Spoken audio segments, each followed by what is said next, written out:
tignan nyo yung nabili kong pechay. Grabe, ang lalaki. Nako, alam na. Tara, gawin natin yan. Ginisang pechay. Simple, pero masarap. Madali pa to sa Easy. Tuturuan ka ni Tipsy. Let's go! Yo, welcome to Pimp Your Food. Maligayang 2025 sa inyong lahat. Ayan, simulan natin to sa pagpapakupsan ng ating karne ng baboy o pagpalabas ng mantika ng ating baboy, karne ng baboy.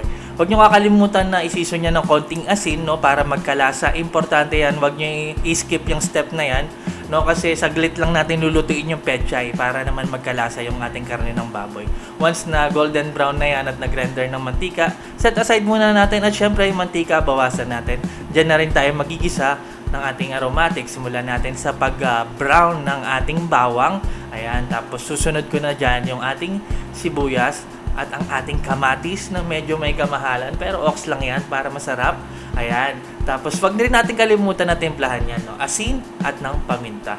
Tuloy lang natin sa paggisa niyan hanggang sa lumambot ang ating kamatis. So habang hinihintay natin lumambot yan, prepare natin ang ating pechay. Hiwain natin ng maliliit.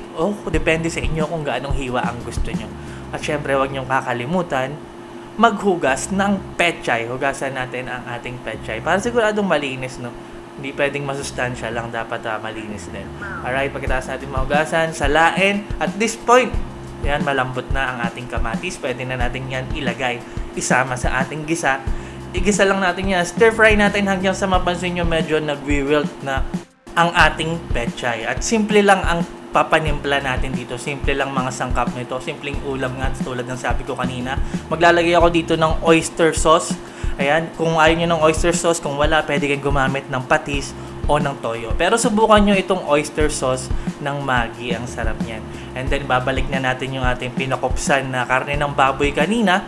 Tapos, gusto ko kasi dito may konting sabaw. Bahala na kayo kung gaano karaming sabaw, no? Sa akin, konting sabaw lang. So, maglalagay ako dito pampalasa ng 1/4 ng broth cube. 1/4 lang, hindi kalahati, hindi isang buo. 1/4 kasi nga konting sabaw lang ilalagay ko. Maglalagay din ako ng 1/4 cup ng tubig, no? Kasi magtutubig naman yung pechay kapag tinakpan natin.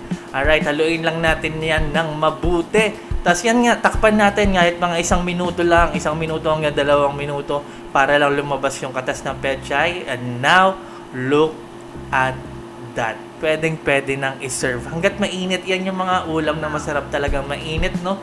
Ayan, ibuhos lang natin yan or ilagay lang natin sa ibabaw ng ating kanin. Tapos lagyan natin ng konting sabaw. Panalong-panalo na. Sarap din yan, eterno sa isda, no? Kung ayaw nyo gumamit dito ng karne ng baboy, pwede kayong gumamit ng manok, syempre. At kung ayaw nyo ng karne, pwede kayong gumamit ng tokwa. Pwede kayong gumamit ng delata, sardinas o corned beef. Uubra yan sa ating ginisang pechay. Panalong-panalo. Napakasimple pero sabi ko nga, napakasarap. Gantong ulam yung mga nakakamiss pagkatapos ng mga handaan. Di ba? Pagkatapos ng sunod-sunod na holidays at kainan. Ayan. Sana nagustuhan nyo to. Ayan. Kung may request kayo, lagay nyo lang dyan sa comment section. Maraming salamat sa palagi nyong panonood, pagtangkilik, pagsuporta, pagsubaybay. Ako po si Tipsy D. God bless sa inyong lahat. Peace!